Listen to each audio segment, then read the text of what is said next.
Vikram for organizing this webinar on daily basis from Government College University Faisalabad. Next जो आज का जो मेरा टॉपिक है बताऊंगी पिस्ताचियो के बारे में। पिस्ता जो है वो क्या है और उसकी जो है वो क्या न्यूट्रिएंट प्रोफाइल है और इसमें कौन से ऐसे मेन फाइटोकेमिकल प्रेजेंट है और उसमें वो कैसे जो है वो हमारी हेल्थ को जो है वो बेनिफिट देता है।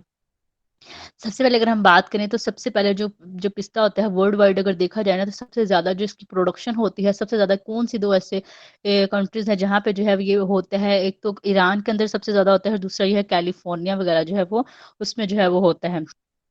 अगर हम बात करें इसके न्यूट्रिएंट प्रोफाइल के में देखा जाए तो मैंने जैसे बात की है कि जितने भी नट्स होते हैं आलमंड है पिस्ताचियो है या पीकान है हेजलनट है या ऑल वॉलनट है कोई भी है ठीक है।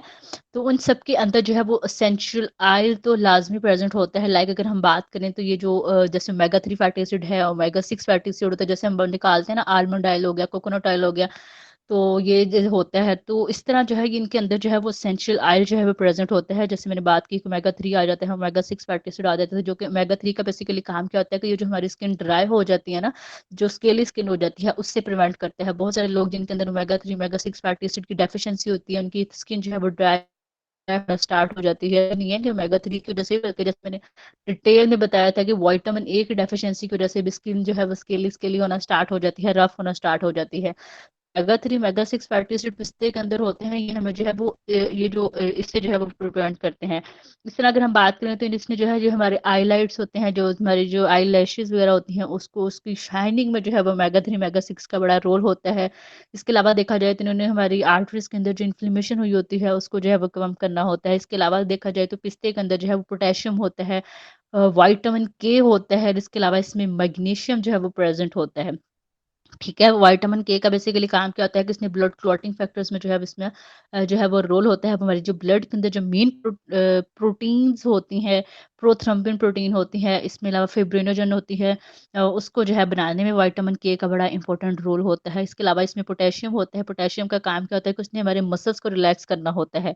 इसमें जो मेन मेन फाइटोकेमिकल्स होते हैं इसमें फाइटोस्टिरोल होता है। फाइटोस्टिरोल का मतलब क्या होता है कि इसने हमारी बॉडी से कोलेस्ट्रॉल को रिमूव करना होता है। ठीक है। इसके अलावा इसमें एक मेन जो है वो फाइटोकेमिकल होता है ल्यूटीन हेक्सान्थोल कैरोटीनॉइड होता है जिसने क्या करना होता है कि हमारी जो आई की फॉर्मेशन को में इसका बड़ा इंपॉर्टेंट रोल होता है। ठीक है। इसके अलावा इसमें जो है वो पोलिफिनोल्स होते हैं टोकोफिरोल्स होते हैं। टोकोफिरोल हम बेसिकली कहते हैं कि विटामिन ई को कहा जाता है। ठीक है। तो यहाँ पे जो पॉइंट आता है कि जितने भी नट्स में देखा जाए तो सबसे ज्यादा जो हाईएस्ट जो कंटेंट होता है जो कोलेस्ट्रॉल का काम करने वाला वो पिस्ते के अंदर जो है वो फाइटोस्टेरोल जो है वो कंटेंट होता है। अगर कोई पर्सन जो है वो जो है वो 61 to 82 मिलीग्राम मतलब कि अगर 1 औंस जो है वो अगर पिस्ता की कंजप्शन करता है 1 औंस ठीक है तो उसको क्या होता है कि उसमें उसको 61 to 82 मिलीग्राम जो है उसको जो है ये फाइटोस्टेरोल मिलता है जो कि कोलेस्ट्रॉल को क्या करता है रिमूव करता है। ठीक है। इसके अलावा इसमें जो है वो फाइबर भी प्रेजेंट होता है जैसे मैंने भी फाइबर के फंक्शंस बताए हैं कि फाइबर ने क्या करना होता है। फाइबर का बेसिकली काम क्या होता है कि इसने जो है वो हमारी जो इंटेस्टाइनल मूवमेंट्स वगैरह होती है उसको बेटर करना होता है। स्टूल को पास करने में जो है ये हेल्प करता है कॉन्स्टिपेशन से प्रिवेंट करता है पाइल्स से जो है फाइबर जो है वो प्रिवेंट करता है। इसके अलावा अगर देखा जाए तो फाइबर ने जो हमारा मेन जो गट का सिस्टम होता है उसको प्रिवेंट करना होता है। जो हमारे जिनको हाइपरलिपिडीमिया होता है हाइपरलिपिडीमिया बेसिकली क्या होता है कि एक्यूमुलेशन हुई होती है फैट की। ठीक है। फैट ज्यादा होता है तो इसने उसको जो है वो फैट को रिमूव करना होता है। जो हमारी नालियां खून की नालियों वगैरह के अंदर जो चर्बी इकट्ठी हुई होती है फाइबर ने उसको कम करना होता है। फाइबर ने जो है वो इतनी जल्दी जो है वो ब्लड में ग्लूकोज के लेवल को इंक्रीज नहीं करता। ठीक है। तो उसको जो है ये डिपेंड करता है। अगर 1 औंस हम लेते हैं ये पिस्ता तो हमें ये 2.8 ग्राम फाइबर होता है। नॉर्मल पर्सन में देखा जाए तो इसमें 80% जो है ये फाइबर इंसॉल्युबल होता है। इंसॉल्युबल फाइबर वो होता है जो कि हमारे ये जो लोअर हमारे गट सिस्टम होता है उसको इंसॉल्युबल फाइबर जो है वो बेटर करता है और जो सॉल्युबल फाइबर होता है वो हमारे ये जो कोलेस्ट्रॉल जैसे मैंने बात की है डायबिटीज है उसको जो है वो बेटर करता है।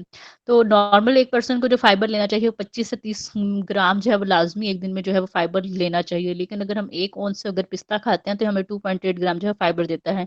इसके अलावा अगर देखा जाए तो इसमें प्रोटीन भी प्रेजेंट होती है जैसे मैंने बात की थी कि वॉलनट के अंदर भी प्रोटीन होती है इस तरह इसके अंदर भी होती है। अगर हम 1 औंस फ्रूट लेते हैं पिस्ता तो हमें ये 5.9 ग्राम प्रोटीन होती है जो है वो मिलती है।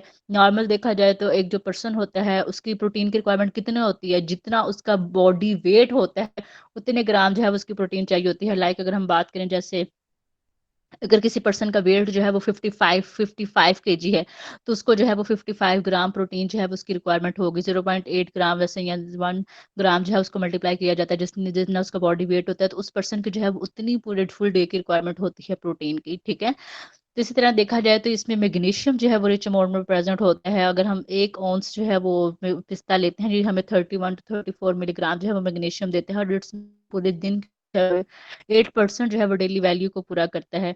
इसके अलावा अगर देखा जाए तो इसमें जो है वो ऐसे जितने भी ये नट्स होते हैं, जितने भी जैसे मैंने बात की है, वॉल्नट है, अरारोट है, पिस्ता वगैरह, इन सब का जो है वो ग्लाइसेमिक जो इंडेक्स होता है, जो ग्लाइसेमिक इंडेक्स क्या होता है कि एक फूड का कितना इंडेक्स है कि वो ब्लड के अंदर जो है वो ग्लूकोज को कितना इंक्रीज कर रहा है। तो ये पिस्ता है, इसका ग्लाइसेमिक इंडेक्स जो है वो लो होता है। इसका नॉर्मल तौर पे हमने जो है वो डायबिटिक पेशेंट को हमने वो वाले फूड रिकमेंड करने होते हैं, या जिनको पीसीएस वगैरह का इशू होता है, हमने वो वाले फूड रिकमेंड करने होते हैं जिनका ग्लाइसेमिक इंडेक्स जो है वो लो होता है, ठीक है।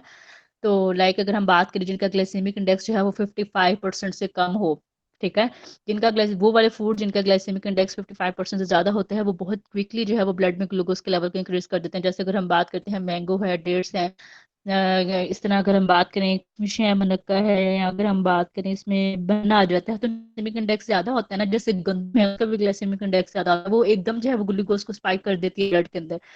तो ये जितने भी नट्स होते हैं इनका ग्लाइसेमिक इंडेक्स कम होता है, ये एकदम ब्लड में ग्लूकोज के लेवल को राइज नहीं करते, तो ये डायबिटिक पेशेंट जो है वो इजीली कंज्यूम कर सकते हैं, उनको कोई इससे इशू नहीं होगा, ठीक है। तो इसके अलावा अगर हम बात करें तो जैसे मैंने बात की थी कि डेली जब हम इंटेक करते हैं नट्स का, ठीक है, जैसे वॉलनट है, पिस्ताचियो है, तो डेली इंटेक अगर करने से क्या होता है कि ये जो हमारे जो ब्लड वेजल्स होती हैं, उसमें बेसिकली होता क्या है कि जो जो इन्फ्लेमेटरी फैक्टर, जैसे मैंने बात की है कि इंटरलिकेन 6 है, इंटरलिकेन 10 है, B है 1 है, और इसमें क्या आ जाता है, एराकिडोनिक एसिड जो आ जाता है, और इसमें क्या साइक्लोऑक्सीजनेज वगैरह आ जाते हैं, जो कि इन्फ्लेमेशन को बॉडी के अंदर काज करते हैं, जिन्होंने बीमारी बॉडी के अंदर जो है वो उसको बढ़ाना होता है।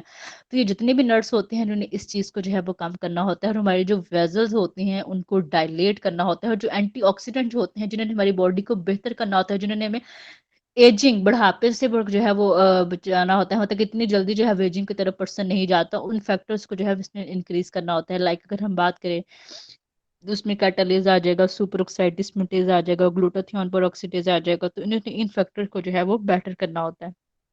तो इट्स मीन का सिर्फ एक नट्स की कंजप्शन से जो है वो हमारी बॉडी के अंदर जो है वो कितने जो है वो हमें बेनिफिट्स जो है वो मिलते हैं। ओके सर, थैंक यू, मेरा टॉपिक कंप्लीट हो गया।